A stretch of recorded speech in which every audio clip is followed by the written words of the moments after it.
Bismillahirrahmanirrahim. Assalamualaikum warahmatullahi wabarakatuh. Alhamdulillahi rabbil alamin.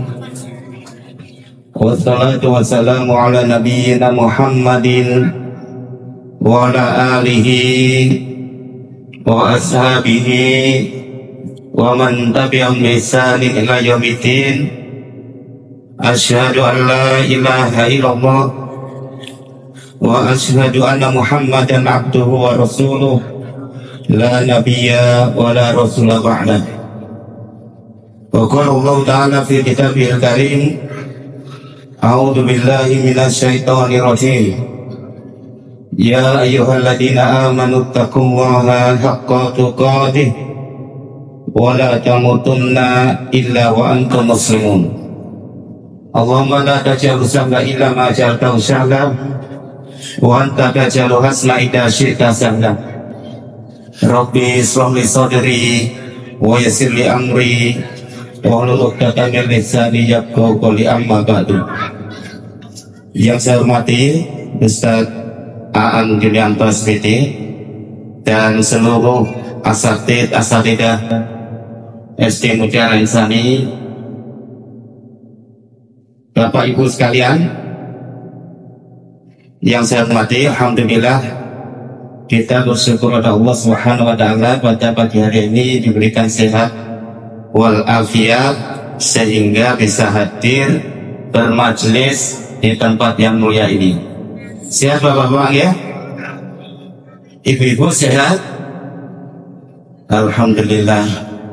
Kalau menurut ulama Mutawalla Syarawi, seorang ulama Mesir, Bapak-bapak sekalian, sehat itu disebutkan a'la darajati rizki, rizki yang paling tinggi derajatnya.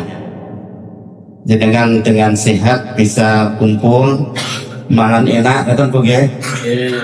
Bisa aktivitas, bisa ibadah, sehingga ini adalah nikmat rizki yang paling tinggi yang Allah berikan kepada kita semuanya. Alhamdulillah, saya mohon izin untuk berdiri ya. Saya dikasih tema parenting ya. Saya tanya kepada Ustaz Aan gitu ya, karena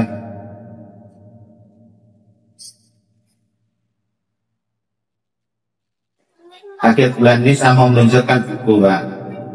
Temanya juga parenting gitu ya. Ya mungkin covernya ada sini parenting.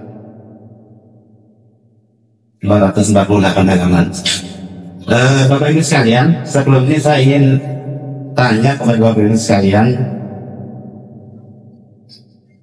coba apa keinginan atau cita-cita Bapak Ibu sekalian terhadap anak-anak? Ya, coba saya ingin, monggo. Ya, insyaallah ya. Ingin menjadikan anak menjadi soleh dan soleha. Itu aja.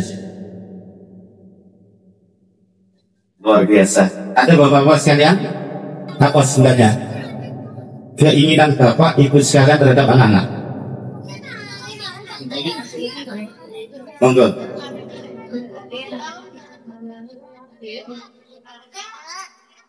Silakan bapak sekalian. Atau ibu-ibu mungkin, ya ibu-ibu. Apa yang ibu inginkan terhadap anak-anak sebenarnya? Ada yang tadi ya saudara? Ya, mungkin bisa dibantu. Coba. Saya ingin apa sih sebenarnya yang kita inginkan terhadap anak-anak kita? Bapak ibu sekalian punya keinginan apa? Punya cita-cita apa? Monggo ibu-ibu sekalian.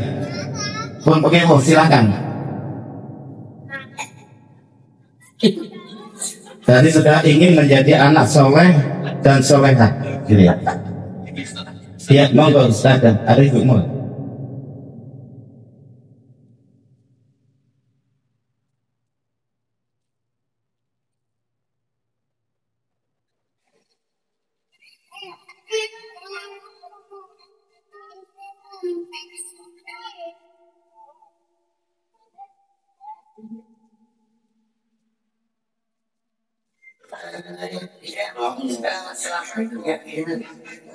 Luar biasa, mandiri, soleh-solehan, selamat dunia akhirat. Tadi Bapak siapa Pak? Bapak Arif ya. Ada yang lain monggo Bapak Ibu sekalian. Ibu-ibu ada? Iya. Sekarang pertanyaan kami kedua Bapak Ibu sekalian. Apa yang selama ini telah kita lakukan terhadap anak-anak?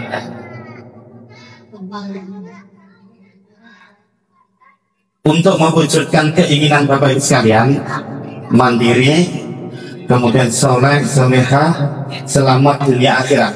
Apa kira-kira yang telah kita lakukan? Menjadi teladan untuk anak-anak kita. Ada lebih memang menjadi teladan untuk anak kita. Iya.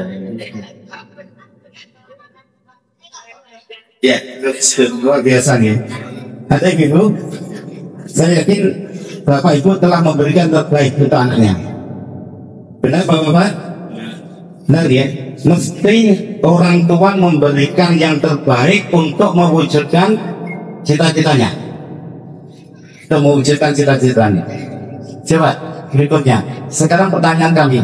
Pendidikan itu sebenarnya tanggung jawab siapa? Orang tua atau sekolah? Orang tua. Ini luar biasa nih.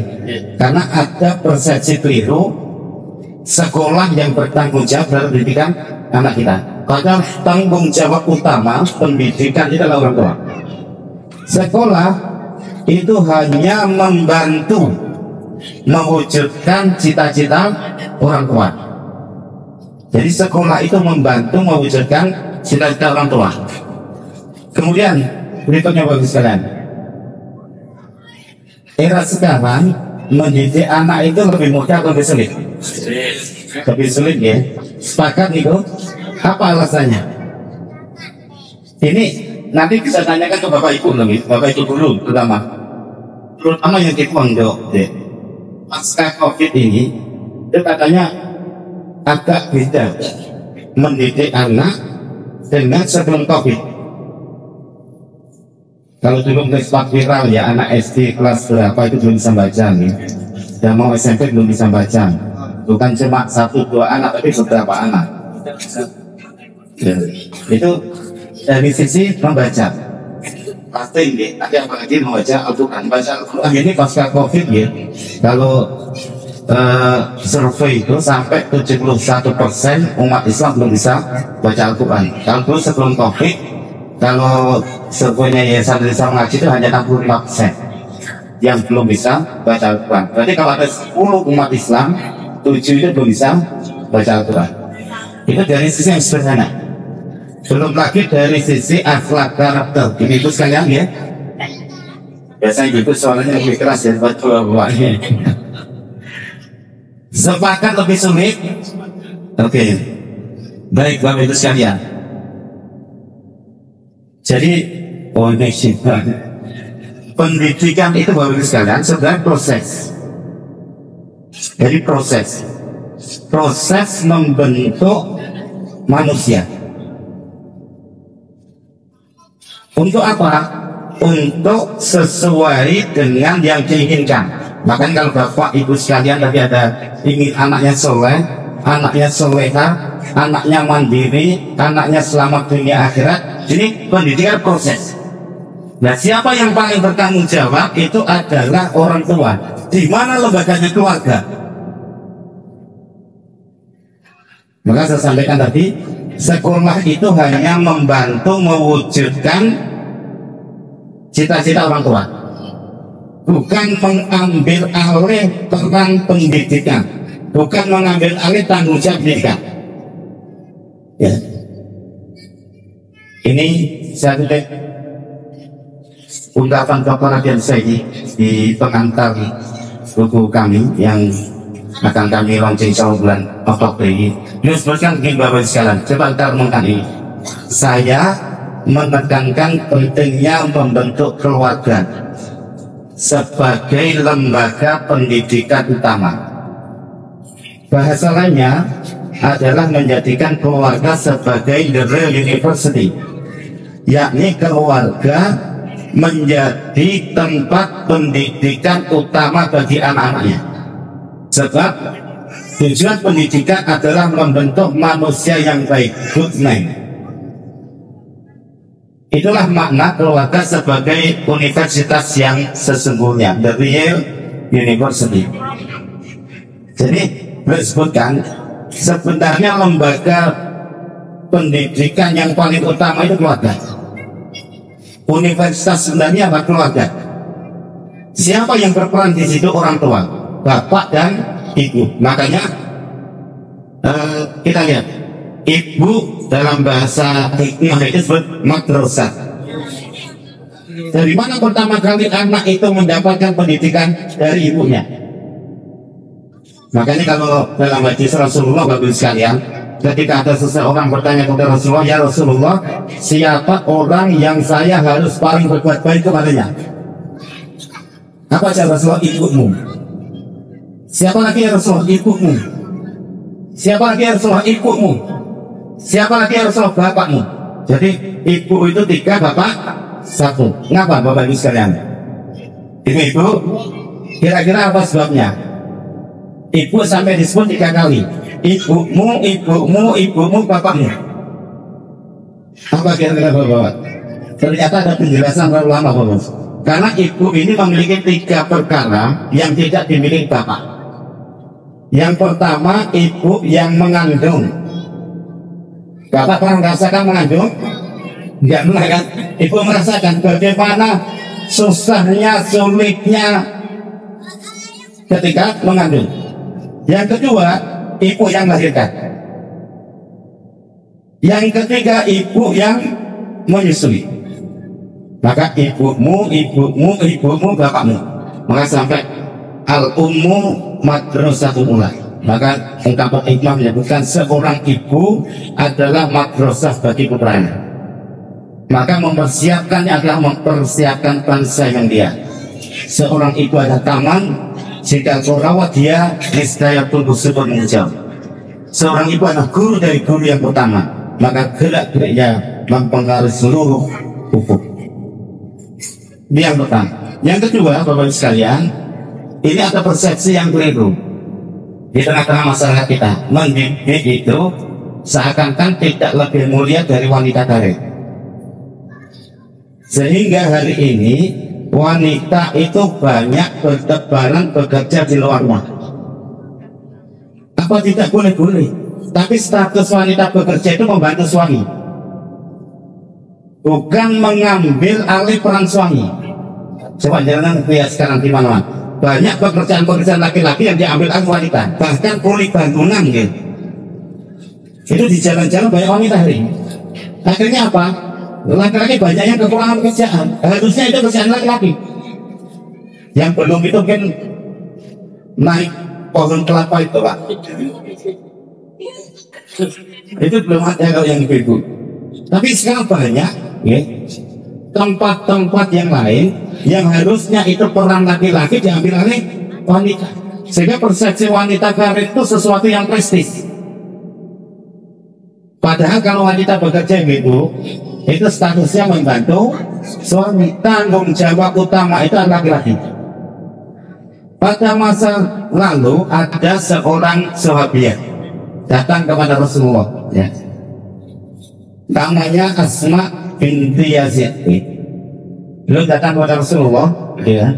Kemudian menyampaikan, ya Rasulullah ya, laki-laki itu punya banyak keistimewaan. Dia bisa melakukan banyak hal, termasuk berjuang berjihad di jalan Allah. Sementara wanita itu banyak hanya di rumah mengurus keluarga, mengurus anak, mengandung, melahirkan, mencuci dan sebagainya. Apakah amal mereka sama para wanita ini dengan amal laki-laki? Jadi ada yang protes loh, teman-teman dalam sahabiah ini. Rasul juga kaget saat itu. Akhirnya Rasul tanya kepada sahabat, apakah anda pernah mendapat pertanyaan semacam ini? Belum pernah ya Rasulullah. Tapi ini wanita yang cerdas. Ya Rasulullah saat datang mewakili para wanita. Laki-laki punya banyak keistimewaan, sementara wanita itu banyak hanya di rumah. Apa jawab Rasulullah? Rasul menyebutkan, sampaikan wahai Asma apa yang akan aku katakan nanti kepada para wanita, bahwa perlakuan baik salah seorang di antara mereka kepada suaminya, meminta keridhaan suaminya, mengikuti dan patuh kepadanya, kemudian semua setimpal dengan seluruh amal yang kalian sebutkan yang dikerjakan lagi. Artinya apa? Meskipun di rumah mendidik anak itu ada pekerjaan mulia. Ini yang harus kita luruskan, bahwa mendidik anak itu pekerjaan mulia, karena tanggung jawab pendidikan ada di keluarga. Bapak Ibu sekalian, apa yang harus dilakukan orang tua dalam kondisi semacam ini? Ada beberapa hal. Ini tema kita. Satu adalah memberikan pola asuh yang benar. Maka ada 4 hal yang kami sampaikan. Yang pertama, ya, kita sebagai orang tua itu harus memantaskan diri menjadi orang tua yang soleh dan soleha. Ini yang pertama. Kita harus memantaskan diri menjadi orang tua yang soleh, bapak yang soleh, dan ibu yang soleha. Kemudian yang kedua, memberikan pendidikan yang baik. Memberikan pendidikan yang baik. Yang ketiga, memilihkan teman yang baik. Yang keempat, memilihkan lingkungan yang baik. Berapa hal ini kita kupas ini Bapak sekalian. Yang pertama, memantaskan diri untuk menjadi orang tua yang soleh dan soleh. Karena apa? Orang tua adalah teladan hidup bagi anak-anak.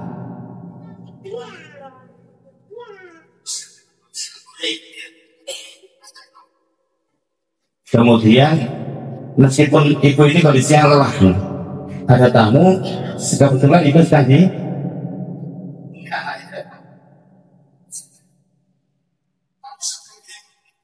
sampaikan oleh ibu nggak ada. Loh, iya ini sederhana tapi sering terjadi loh ya. Sederhana bisa terjadi. Kira-kira ini contoh yang baik atau tidak? Tidak. Anak itu akan terekam dalam memorinya. Ini sederhana, memantaskan untuk menjadi orang tua yang soleh dan soleha. Sederhana kali ini. Lain pergi ke masjid sholat jamaah, tapi bapaknya nggak ke masjid. Karena bapak itu teladan hidup, Pak. Contoh hidup yang setiap saat 24 jam dilihat anak. Nah, ini beberapa hal aja. Contoh yang baik, memberikan contoh yang baik. Kemudian yang kedua, amanah. Mengapa amanah? Kita harus memahami bahwa anak ini adalah amanah dari Allah yang dititipkan kepada orang tua, kepada bapak ibunya. Namanya amanah itu harus dirawat dengan baik. Maka merawat anak itu tidak sama dengan merawat barang benda mati. Merawat anak tidak sama dengan merawat barang benda mati. Kemudian memberikan contoh akhlak yang Islami. Ini saya ambil dari ungkapan Ustaz Bastian Nasir, ya. Disebutkan the top 10 human thoughts, ya. Ada 10, ya. Bagaimana kita agar mendidik anak, ya, biar anak itu memiliki karakter yang luar biasa. Sederhana. Satu, mendengarkan. Jadi kita juga menjadi orang tua yang baik dalam mendengarkan apa yang diinginkan oleh anak. Jangan terlalu menguasai pembicaraan ketika dengan anak. Kemudian memahami apa yang menjadi perasaan, ya. Kemudian memberikan motivasi, memberikan apresiasi. Apresiasi ini tidak mesti dengan barang baru sekarang. Pamannya anaknya dapat hadiah, dapat jualan. Dan dengan puji itu bagian dari apresiasi. Anaknya selesai surat anak Pak maunya. Itu jangan bom-bom gitu ya. Jangan puji, itu bagian dari apresiasi. Dan itu akan melekat dendrian. Kemudian apa? Penuhi dengan informasi yang baik. Jadi anak ini kan akan menyerap apapun yang ada, baik yang dia dengar maupun yang dia lihat. Maka penuhi baik penglihatannya maupun pendengarannya dengan apa? Dengan informasi yang baik.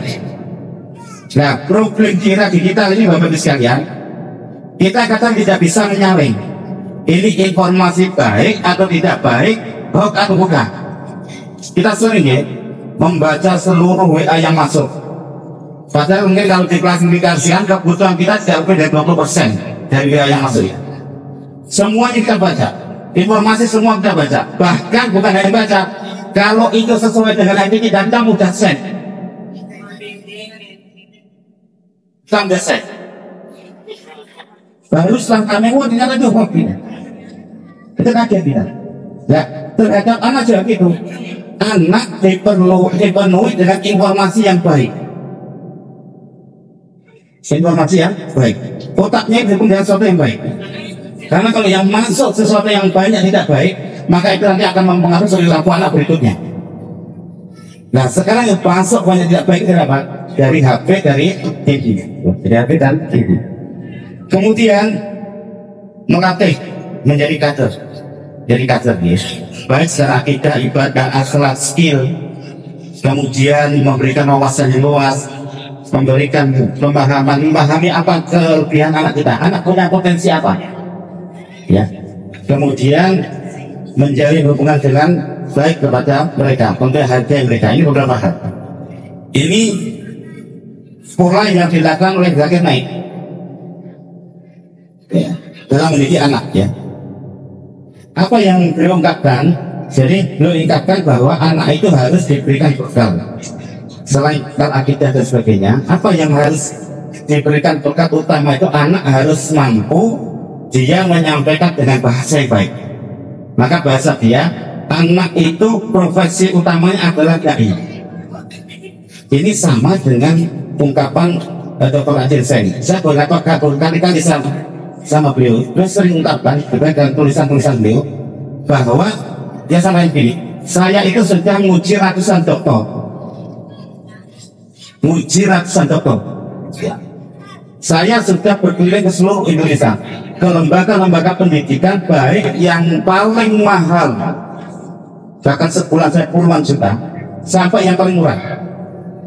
Beliau sebutkan apa? Yang hilang hari ini apa? Bahwa lembaga-lembaga pendidikan Islam tidak melahirkan siswa-siswa yang memiliki ruh dakwah. Tidak memiliki ruh dakwah. Maka Dr.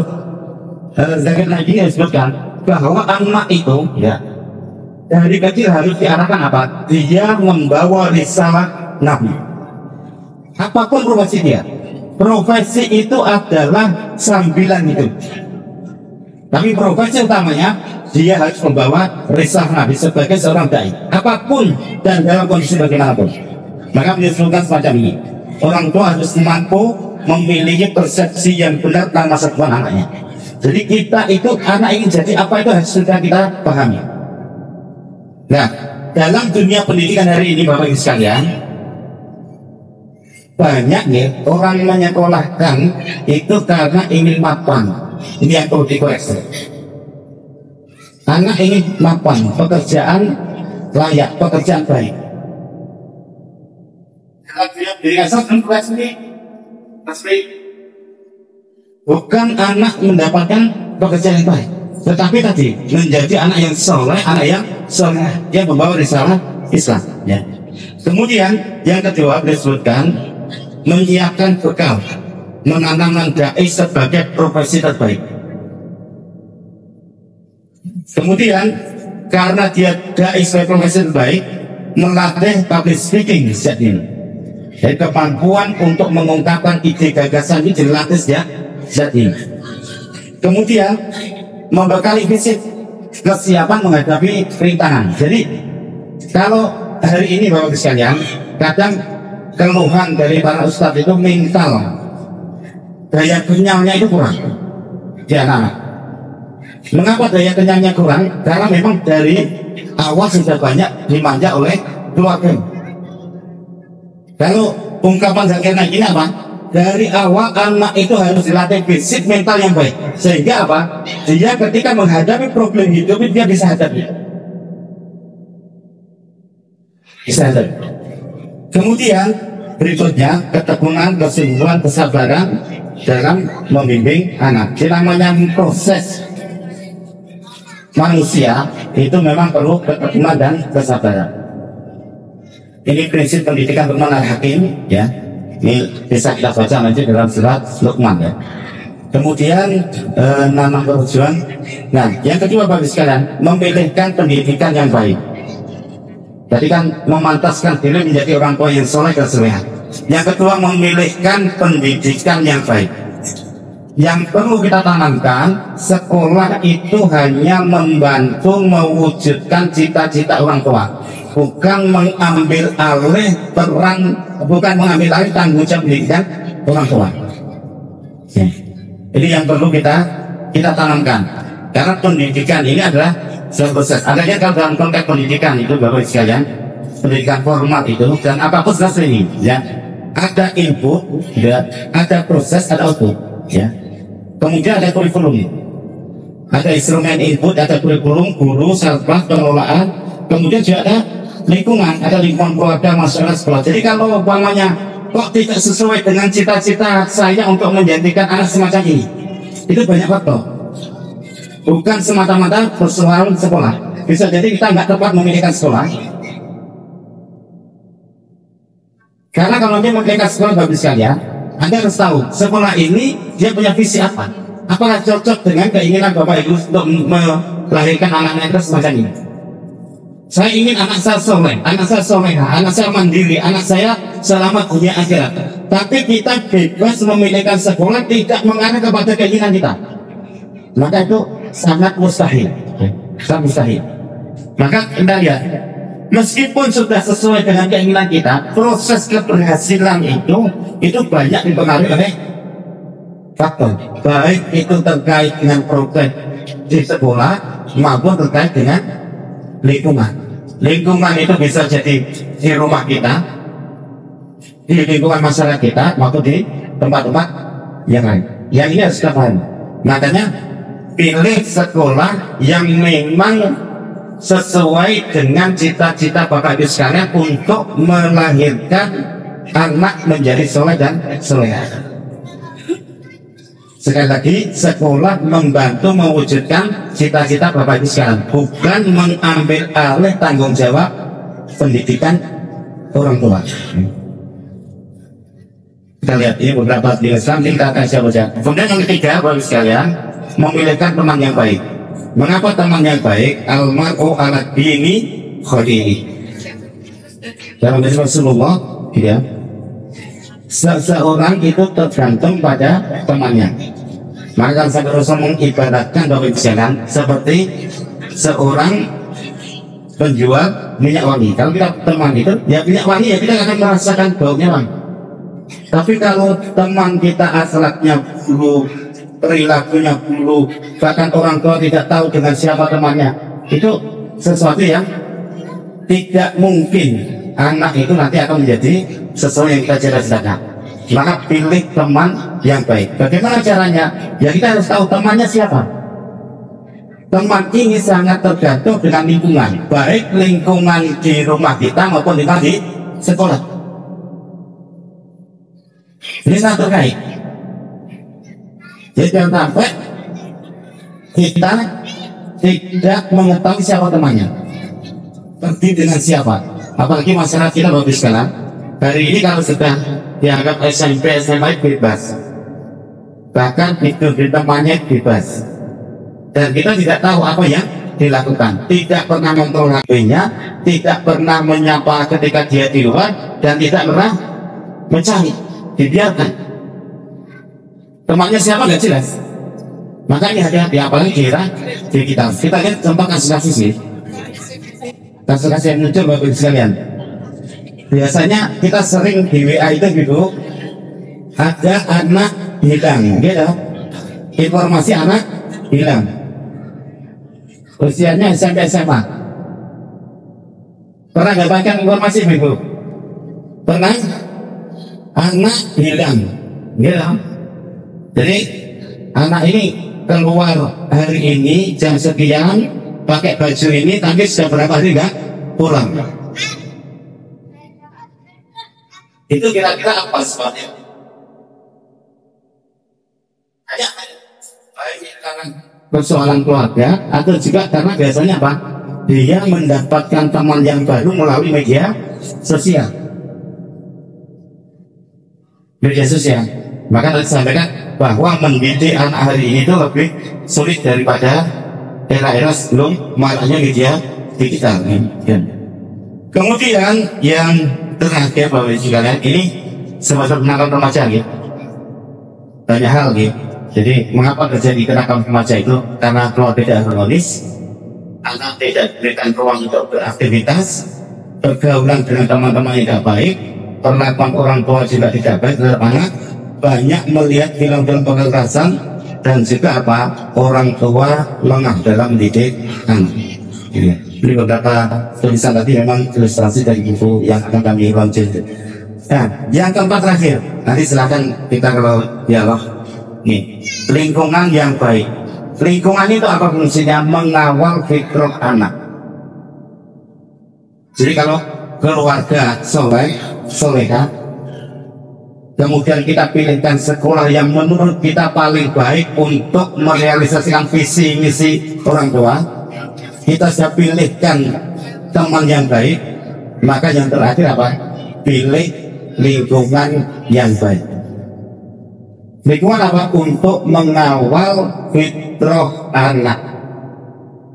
Maka nanti kalau ada lihat kalau sekalian bagaimana Nabi Ibrahim alaihissalam, gitu ya, dengan ibunda Hajar, kemudian Ismail alaihissalam, ketika mau meninggalkan itu apa? Rabbana ini askantu min dzurriyyati biwadin ghairi zar'in inda baitikal muharram. Rabbana liyuqimus shalah. Apa ternyata? Lingkungan yang paling baik itu lingkungan yang dekat masjid, Pak. Kalau saya sederhana, lingkungan yang dekat masjid, lingkungan yang dekat di situ majelis taklim, lingkungan di situ banyak orang-orang soleh. Tapi sederhananya apa? Lingkungan yang dekat dengan masjid dan majelis ilmu. Maka Nabi Ibrahim sama apa? Dekat Baitullah Haram apa? Liyuqimus shalah, agar mereka menegakkan sholat. Mengapa menegakkan sholat? Ini fondasi awal anak dengan sang pencipta. Kalau fondasinya kuat, goyangan seperti apapun yang dihadapi dalam hidup, dia akan menjadi orang yang kuat. Karena kalau fondasinya nggak kuat, maka dia akan gampang terumbang-ambing. Apalagi semakin perkembangan teknologi itu tantangan semakin besar, maka dibutuhkan fondasi yang kuat. Dalam Islam fondasi kuat itu adalah hablum minallah.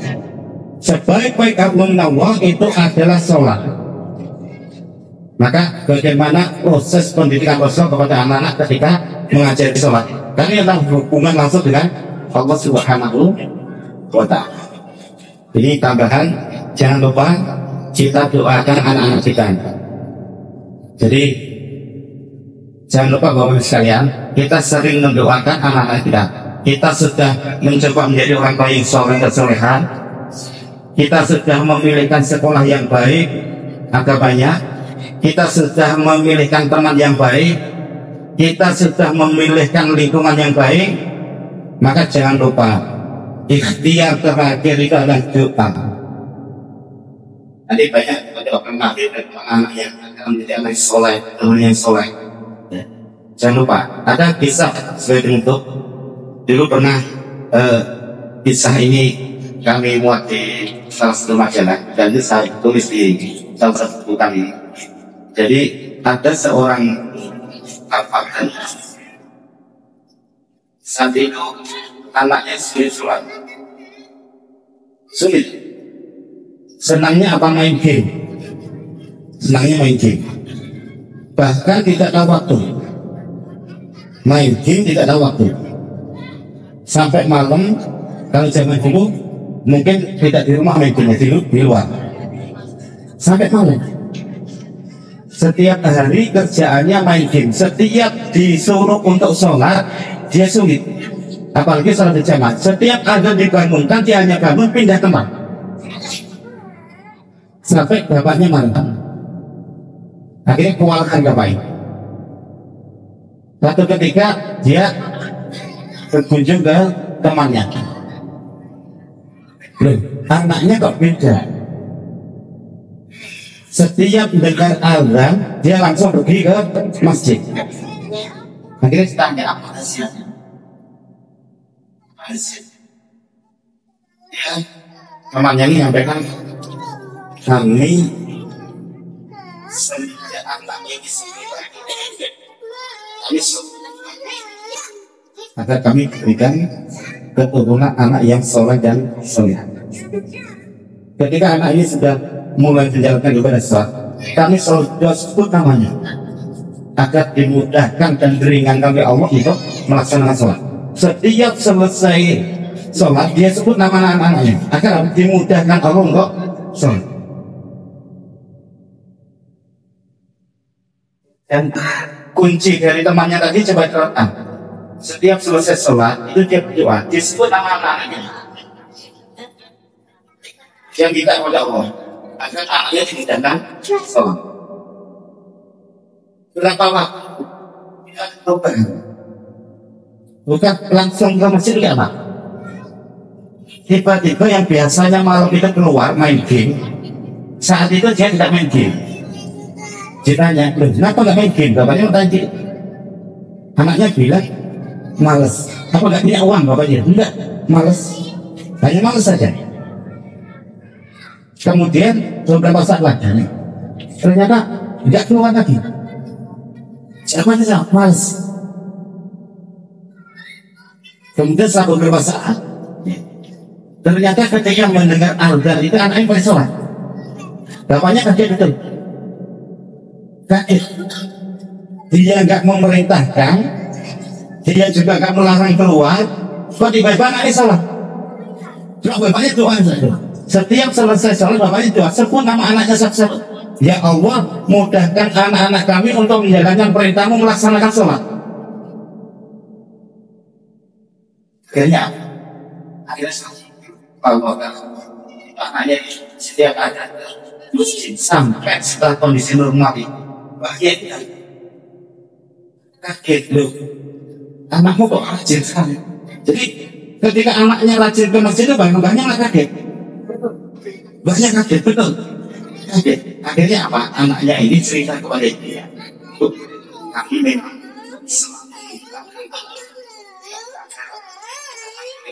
diringankan oleh Allah untuk melaksanakan ibadah sholat.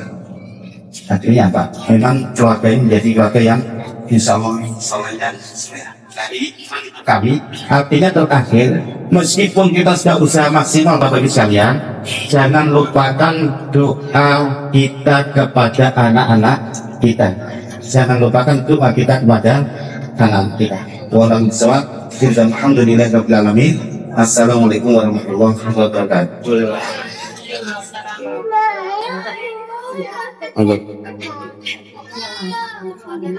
Kalau ada dialog ini.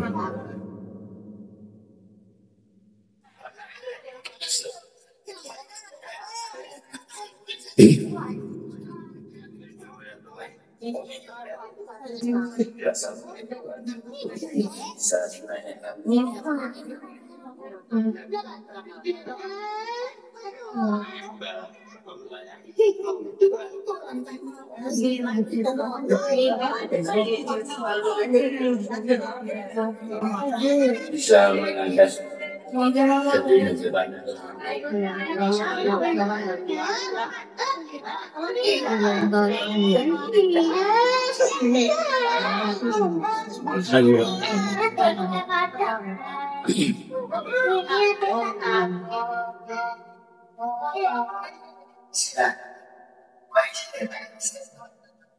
terkait dengan tanggung jawab pendidikan oleh orang tua.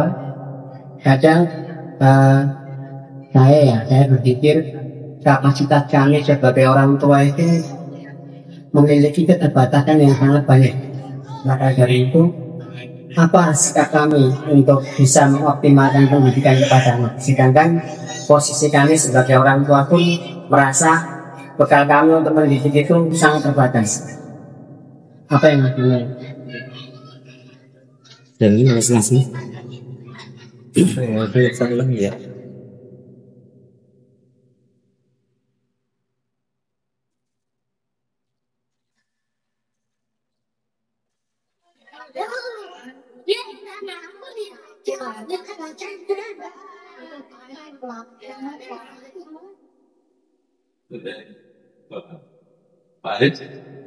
Riset ini.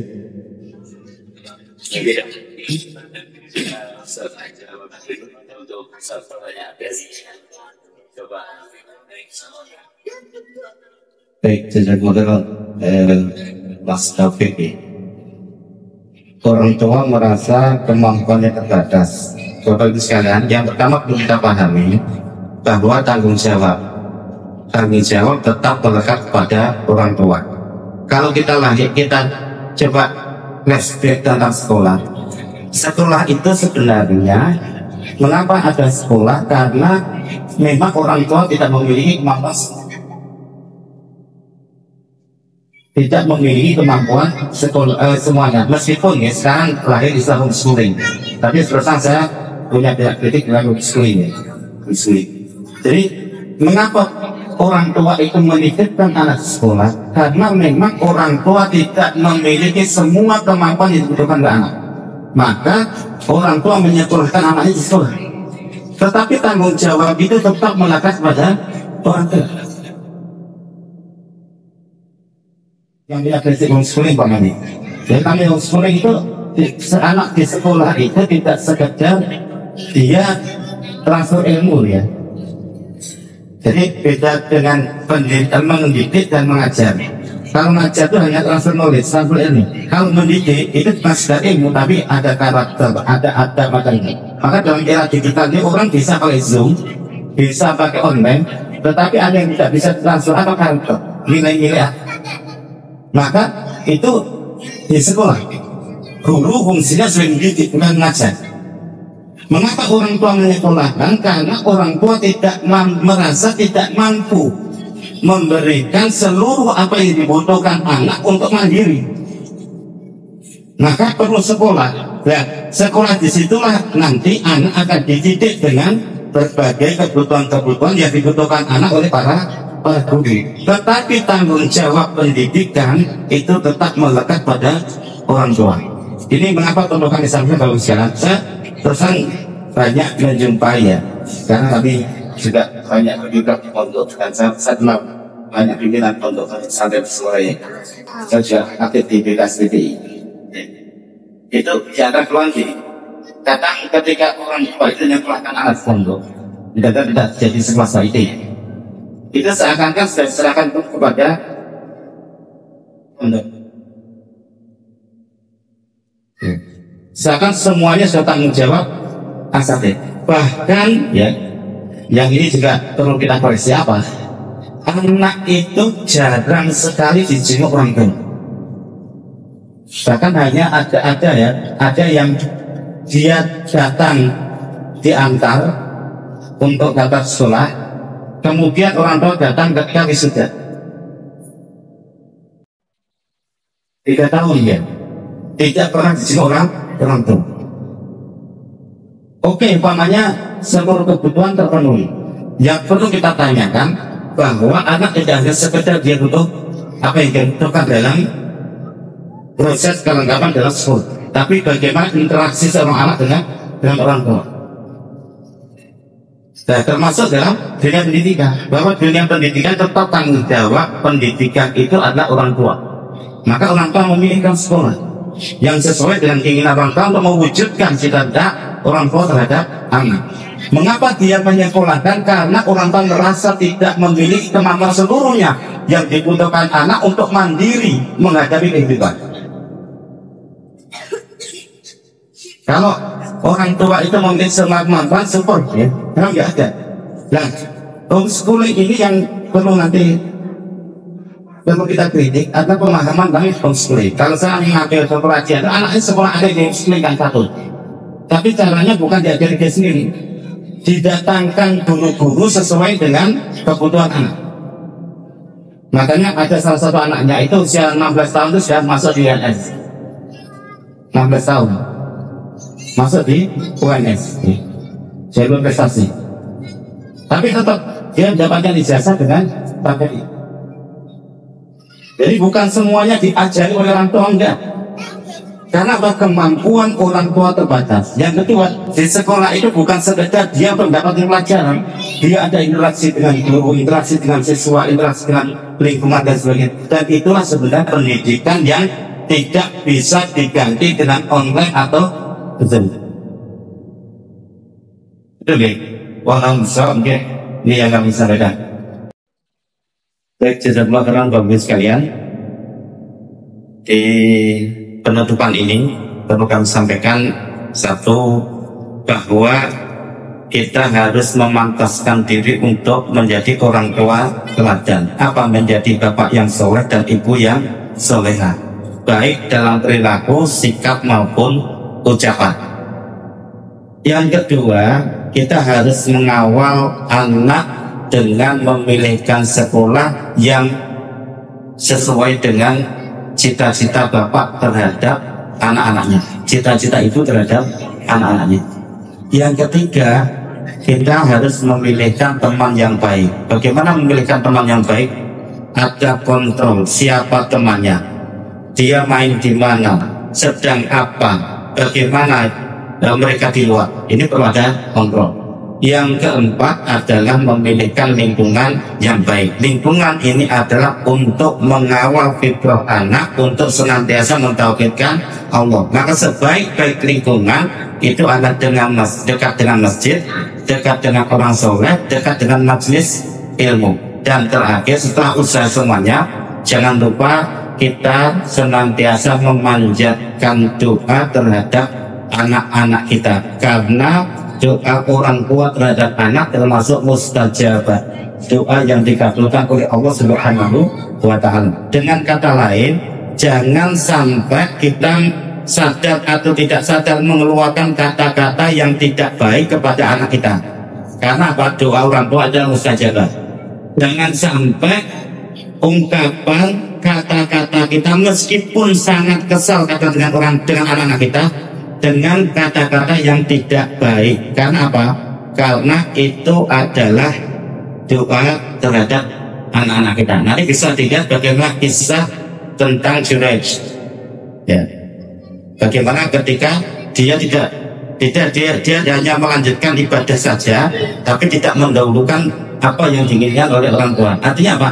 Hati-hati terhadap kata-kata kita terhadap anak-anak kita. Karena apa? Kata-kata kita terhadap anak-anak kita adalah doa yang bisa jadi itu suatu saat akan diwujudkan oleh Allah Subhanahu wa Ta'ala. Sehingga yang keluar dari lisan kita adalah sesuatu yang baik untuk anak-anak kita, agar anak kita di jalan yang soleh dan soleha. Wallahu a'lam.